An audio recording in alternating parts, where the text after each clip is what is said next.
Hi friends, ఈరోజు mini బ్లాగ్లోని బెండకాయ పులుసు టేస్టీగా జిగురు లేకుండా ఎలా తయారు చేసుకోవాలో చూద్దాం. ముందుగా స్టవ్ ఆన్ చేసి బాండీలోని ఆయిల్ వేసుకొని ఫస్ట్ బెండకాయ ముక్కలు జిగురు లేకుండా పొడి పొడిగా సాల్ట్ వేయకుండా ఫ్రై చేసి బౌల్లో తీసుకొని ఉంచుకోవాలి.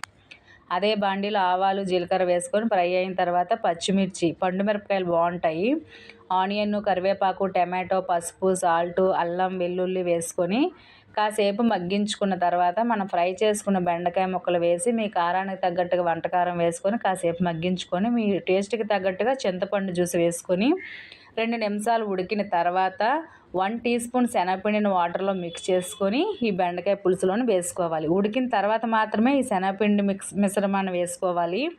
తర్వాత చిటికెడు బెల్లం యాడ్ చేస్తే మరి కాస్త టేస్టీగా ఉంటుంది. ఇలా 2-3 నిమిషాలు ఉడికిన తర్వాత ఒక బౌల్లో సర్వ్ చేసుకుంటే బెండకాయ పులుసు జిగురు లేకుండా టేస్టీగా రెడీ అయిపోతుంది.